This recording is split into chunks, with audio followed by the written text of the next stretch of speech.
Hello, welcome back. I'm John, and this is part two of a reading wrap-up that I'm doing. The first one went on for quite some time, and I decided to split it in two so that it wouldn't be super long. So the first book I want to talk about is The Search for the Gold of Tutankhamen by Arnold C. Brackman, and I thought this was fantastic. I bought this on a whim, on clearance. It had been sitting at my local bookstore for a couple of weeks, and I looked at it a few times and I thought, well, that's neat. But it's a subject that has never really intrigued me all that much. Gold is not one of my favorite precious metals. I don't know why. I've never really cared for the color of gold. And, you know, even though I loved the movie The Mummy when I was a kid, the 99 version with Brendan Fraser, and who else is in that movie? Quite a few people are in that movie. I loved that movie, and the subject of Egyptology has just never particularly appealed to me. But this book appealed to me, and I just loved this. I just thought it was great, and I was really let into understanding why people have been so fascinated by Egypt, by the Egyptians, the ancient Egyptians, by Tutankhamun's tomb. So Lord Carnarvon was a playboy. He was very wealthy. He loved cars and sports. He was a friend of the Prince of Wales, who later became King Edward VII. Was it the seventh? Edward VIII advocated. Edward VII was his grandfather. Yes. Okay. So Lord Carnarvon had been in a car accident in 1903, really got messed up badly. And while he was lying in bed, he became fascinated with Egypt and read every book he could get his hands on. And then he decided that he would spend his own money to fund expeditions in Egypt. And he would go to Egypt each year. And he found a younger guy named Howard Carter, who was not an actual accredited Egyptologist, but who had grown up with Egyptologists and had been in their employ. He had been working in the museum in Egypt. He had been sort of the supervisor of many ruins around Egypt, and he was very familiar with it all, and he loved it. He absolutely loved it, but he had gotten into some trouble. There was an event that happened between some Frenchmen and some Egyptologists, some British Egyptologists. Howard Carter had brought in some troops, and one of the Frenchmen got punched or hit with a rifle or something, and Carter had resigned his position and went to painting watercolors, I believe, for tourists or something like that. And there was a very strange situation going on in Egypt in this time period, the early 1900s, where so it goes all the way back to Napoleon. Napoleon had come into Egypt. The British had beat Napoleon at the Battle of the Nile and taken Egypt. And for some reason, they had retained a French head of the museum in Egypt, which is really strange when you think about it. And that's a really strange history, actually. I'd like to know more about that. And of course, Egypt retained control of, or Britain retained control of Egypt up into the 1950s, until President Nasser took over the canal there, the Suez Canal, and some things had happened there, and Anthony Eden was in control. It was Prime Minister of Britain, and there was this whole thing where the British and the French teamed up to overthrow Nasser, and that didn't work out. I read a really good book about that last year. I wish I could remember it better. It's very complicated. But anyway, so Egyptologists at this time had come to believe that they were never going to find a tomb, an open tomb, or a sealed tomb, that every tomb of the pharaohs had been found and plundered or else was lost forever. And Lord Carnarvon was running out of money by this point, and he decided that because of all his other responsibilities, he couldn't fund any more expeditions into Egypt. And Howard Carter said, well, I'll put up my own money and I'll do it myself. I just need a little bit of help. And Lord Carnarvon knew that Carter couldn't pay for this, but he was a very virtuous English gentleman. And he said, okay, I will fund one more expedition. One more. And Howard Carter discovered the tomb of Tutankhamen. It was still sealed. It was sealed with a rope that had been put over the handles of this wooden door several thousand years before and looked like it was in perfect condition. So that was really interesting. It was really interesting to hear them talk about how you would walk into this tomb that you know that no one had been into for 3,000 years, and it felt like they just left, because there would be like ashes from incense, and gold never tarnishes, and there would be wagon wheels that looked like they were just made, and all sorts of things. The burial cloth looked like it was fresh and was still pliable. A really odd sensation. They all described a really odd sensation being in these tombs, like no time at all had passed. Very interesting. And they found this tomb just packed to the gills with all these things that the pharaoh would need in the next life, with his mummy, with his sarcophagus, and the solid gold face mask, all of these different things, these treasures, and how this blew up, and people were just fascinated by this story, and how all these books were written and these movies came out, and how the Egyptian government got really kind of angry about this, about how the British and the French were treating it as their belongings, and how they sort of cracked down on Carnarvon and Carter, and also how Lord Carnarvon died not long after the tomb was found. Some of the bad omens, like Howard Carter had a bird, and a cobra got into the bird cage and ate the bird right after he had found the tomb. And it's just this whole wonderfully described book about all these ancient relics, and the ancient Egyptians, and the tombs, and the tomb raiders, and Howard Carter, and Lord Carnarvon. I just thought it was fantastic. And I'd like to read a part about Howard Carter in Egypt. And I thought it might give you an idea of how this book is written.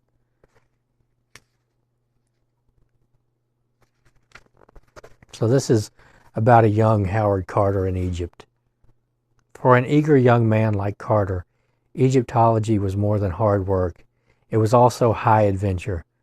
To reach the enchanted hunting ground of the archaeologists in Upper Egypt, notably the Holy Trinity of Thebes, Karnak, and Luxor, slightly more than 400 miles south of Cairo, Carter traveled by boat upriver along the banks of the mysterious Nile. For the first time he saw the verdure fields, the men attired in galabeas, the married women in the black shroud-like gowns called malayas, the clusters of date palms, the villages of mud brick huts, the camel caravans, the majestic mountains, and the seemingly limitless stretches of desert wasteland that made up the longest oasis in the world, Egypt.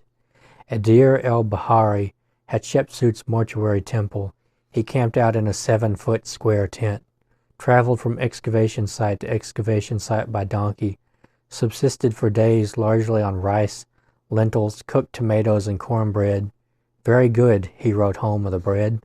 Dressed lightly by day and wore thick woolen sweaters in the evenings. He never went abroad in the noonday sun without a pith helmet. Absolutely de rigueur among colonial Europeans in the tropics, as much a symbol of imperial authority as protection against the sun's rays. He also acquired his own Batman or servant, a fellow lad whom he paid 4 piastres, 20 American cents a day. Christmas came at the height of the digging season, in the trough of the Egyptian winter, the only truly bearable period in stifling Upper Egypt. On Christmas Day, even Petrie put aside his shovel and pick and feasted with other campers on sumac, a Nile fish, stewed pigeons, kebabs of lamb, braised mutton, a pilaf of rice, and turkey. Yes, turkey. The following day, the team would reassemble at the excavation site of the moment and drive itself the harder, as if to make up for a lost day. One evening at Thebes, Carter climbed atop the pylon of the great mortuary temple of Ramses III by means of a stairway that ascended through the very center of the column itself. In a full moon, as if through the eye of Horus, the Egyptian god with the head of a falcon, Carter saw spread before him temple ruins that extended for miles. He recalled being momentarily paralyzed by their awesome beauty. The dazzling temple of Hatshepsut, the dark, brooding Libyan mountains shielding the valley of the tombs, the colossi of Memnon, sandstone monoliths like sentinels in the green fields along the Nile's western bank. On another occasion, at Karnak, he pitched his tent along the avenue of sphinxes, not the familiar sphinx with a lion's body, but those with the heads of rams. He was moved to dip his hands in the sacred pool of the great red granite temple dedicated to Amun-Ra, the sun god, where the dead bodies of the pharaohs were bathed before they were turned over to the embalmers. On still another occasion, he spent the night at the base of the pylon of the pharaoh Harmhab, a general of the army in the time of Tutankhamen, which stood within the shadow of the 60-foot-high statue of Ramses the Great. Step by step, stage by stage, Carter became enraptured and ensnared by a world of the past. So this was just fantastic, and it does talk also about sort of, the colonialism of the era and how the Egyptians were trying to take control of their own country and how the British were thwarting them in that and how the French were thwarting them in that and how it led to the Egyptian, not sure if it counts really as a revolution, but the rise of President Nasser and the final taking of Egypt by the Egyptians. And I just really thought this was good. And at the time Arnold C. Brackman was writing this in the 70s, some of the people who had been on this expedition were still alive. So he was able to talk to them. And I really enjoyed this. It's just one of those books that just reached out and grabbed me unexpectedly. And I thought it was really good. So the next book I read was Atlantic Run by Bart Davis. This is right after the end of the Cold War submarine novel. A rogue admiral is teamed up with a international arms dealer to sell a Russian Akula-class attack submarine loaded with a few nuclear warheads to the Libyans under Muammar Gaddafi. And to do this, they basically forced the captain and the XO to take it to Cuba because they have sent their families on vacation to Cuba and are holding them hostage. And now the reason they are taking it to Cuba is so that it will be easier to get it into the Atlantic and out into the world, because if they took it to Libya, they feel like the Americans and NATO and everything could find it more easily and destroy it. And it is a much larger threat when it is in a place unknown.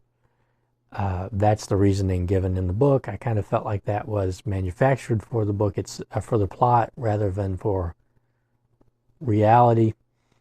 So this has a very strange pacing to it.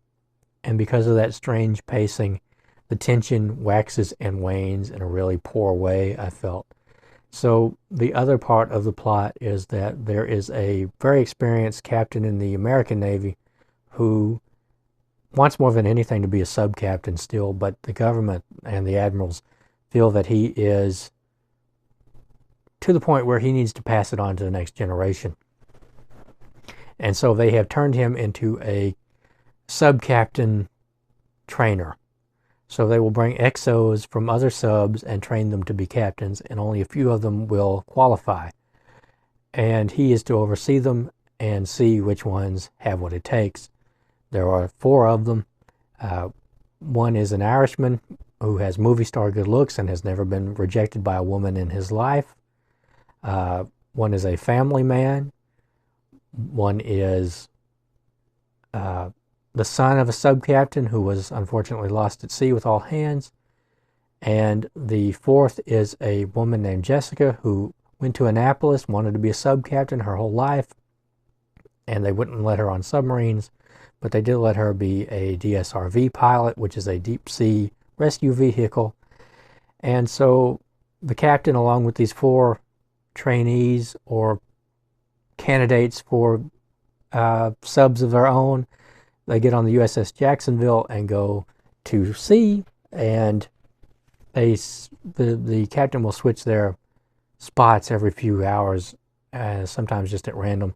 One will be the captain, one will be XO and navigator, and so on. And this will just go on and on for days.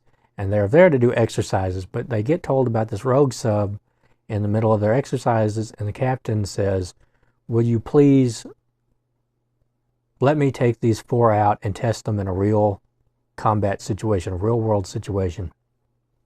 And the admiral says, "Okay," and that's really what the admiral wanted anyway. Why he wouldn't just say that, I have no idea. And they go out, and now also there is something going on underneath that, which is that Carter is being blackmailed into sabotaging Bell's. Bell was also the son of the sub-captain lost at sea. Bell was also a very good football player in college, and he actually was given offers to join the NFL, and he turned them down because he wanted to be a sub-captain like his father. One of the sailors on board that sub that had sank under Bell's father's command was the son of an admiral who is very highly connected in government circles and is very ruthless. Is blackmailing Carter into sabotaging Bell's career, and perhaps more than that.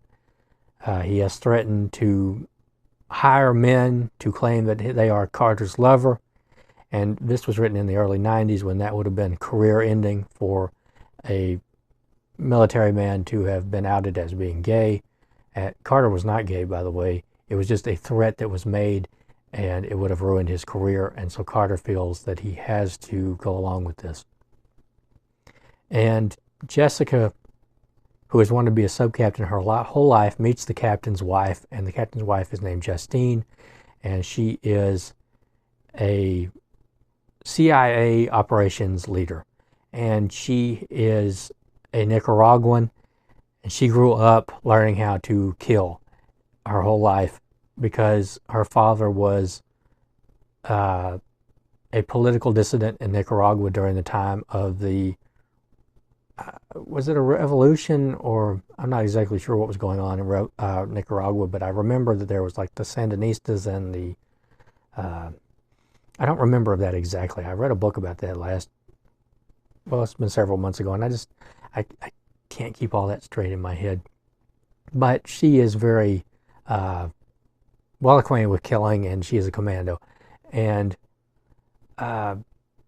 Jessica becomes enamored with her and wants to be just like her, and some reason she ditches her dream of being a sub-captain and instead wants to be a commando.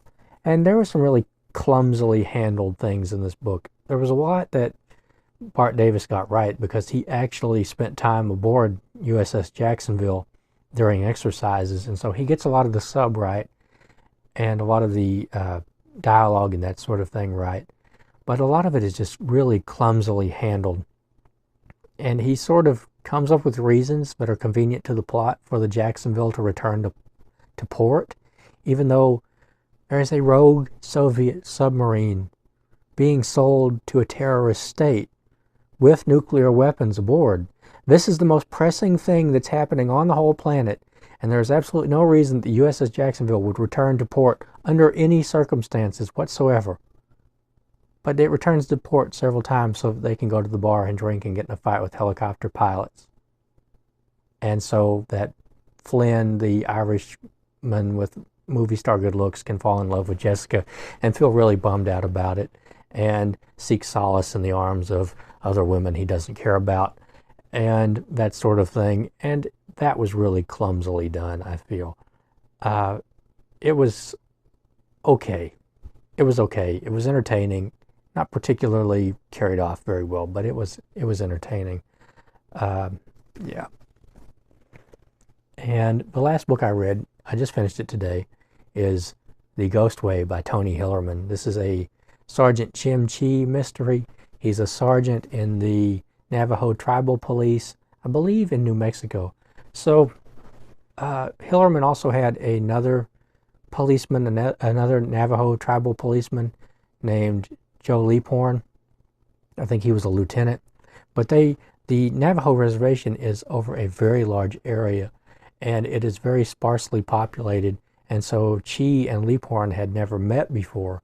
They do meet in a book. I think it's the book right after this one, or maybe one not too far from this one. So this is from 1984. And in the beginning, there is a man driving around.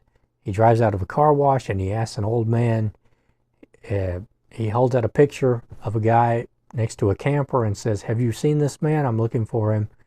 And the old guy looks at it and he's like, "No, I haven't seen him." And during this conversation, another guy walks up, a white guy walks up, and he gets in a fight with the man in the car and shoots him multiple times. And it turns out that the guy that is shown in the picture shoots him multiple times, shoots the other guy who shot him, and the white guy dies, and the Navajo in the car drives off and goes somewhere else. And the old man, he doesn't read, so he doesn't know what it said on the back of this picture, and he doesn't know who the guy in the picture was. He doesn't know who the guy in the car was. He doesn't know who the dead guy is. And Jim Chi is set in to figure this out. And the FBI has a presence on the reservation, and Chi quickly comes to believe that the FBI agent in command is hiding something from him, and he doesn't like it because he thinks that maybe Sharkey, the FBI agent, is into some dirty dealings or something. It doesn't ring right. But the Navajo in the car who got shot was named Gorman, Albert Gorman, and he has an uncle who lives out basically in the middle of nowhere.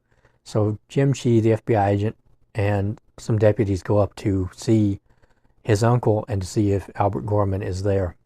And what they find is the old man's hogan has been boarded up, the stovepipe has been sealed off, and a hole has been knocked into the side. And that means that someone has died in this hogan. And according to the Navajo beliefs, when someone dies indoors, all of the evil within them comes out in a spirit and haunts the hogan or the house or whatever indoor building they die in. It's very normal for dying Navajo to be taken outside so that their spirit can leave. And it is against their beliefs to go into this hogan, but the white men can go into it. But Jim Chi doesn't go inside because he is kind of in between. He's very well educated. He's been to university. He is, but he is also someone who has learned Navajo rituals, and he's very interested in Navajo rituals and in keeping the rituals alive, their beliefs alive, their language alive. And he is torn between the two at times, and that's a big part of this. And they find Albert Gorman dead, and some of the Navajo death rituals have been completed and some of them have not. And the old man is nowhere to be found. And at the same time, the old man's niece runs away from her school. She's at a kind of boarding school and she runs away. And Jim Chi, although he's told basically by the FBI not to follow this up. This is none of your business. He is sent to find Margaret Sosi, who is the old man's niece. And he finds her, but she gets away from him, and he thinks that she has gone to Los Angeles. And so there is a man named McNair, and he is kind of a kingpin of crime in Los Angeles. And he hires a man named Vagan, a white man named Vagan, to find the man in the photo, and also to find Margaret Sosi, because she is a threat somehow. And Vagan is a weird survivalist kind of guy. He is building a bunker where he will ride out the nuclear war that's sure to come between the Soviets and the Americans. And he was raised by a very strange father who idolized the Spartans and who never let him be a little boy and made him work out all day long and all this stuff and never cry out in pain. So Vagan is a very strong, very tough individual who looks at everybody else as very weak. And Jim Chi goes to Los Angeles, and all this time he is thinking about his girlfriend, Mary Landon. She's a white woman who is teaching at a school on the reservation, and he fell in love with her basically instantly. And he spends the whole book denying to himself that this relationship isn't going down the tubes. She is... It's hard to describe what Mary Landon thinks, but she is very annoyed by the quality of life on the reservation. She is tired of the superstitions of the Navajo getting in the way of Jim Chi's life, in the way of their relationship, in the way of their career. She wants him to join the FBI, and that's really a really interesting take, I think, on that, between the pull between the old ways and the ways of the white people who have taken over your country, your land, who have forced you into this reservation. I think that's really well done. I just love these books. And I thought this was really good. Jim Chi goes to Los Angeles, and these different elements meet up, and we figure out what's going on. And I did feel that the ending was rather abrupt. I thought that it fit, but I felt it was very abrupt. And I guess that's all I'm going to say about this, because I don't want to give away the mystery. But Tony Hillerman really writes his characters well. He writes about the Navajo beliefs really well, I think. I don't know a whole lot about the Navajo beliefs. I'd love to know more. These books are making me very interested in the Navajo people. And he writes the geography of the Four Corners region very well. So that is, let's see, Colorado, Utah, New Mexico, and Arizona, where the Native American reservations are. And yeah, I just really love Hillerman's books. I want to read all of them. So that is the 3 books I want to talk about. And this video has gone on a really long time, yet again. So that is The Search for the Gold of Tutankhamen by Arnold C. Brackman, Atlantic Run by Bart Davis, and The Ghostway by Tony Hillerman. And I have proven yet again that brevity is not my strong suit. I will just go on and on and on and on. And I want to thank you for putting up with me and for sticking it out. And thanks for joining me. And I hope to see you again soon. And I'll see you next time.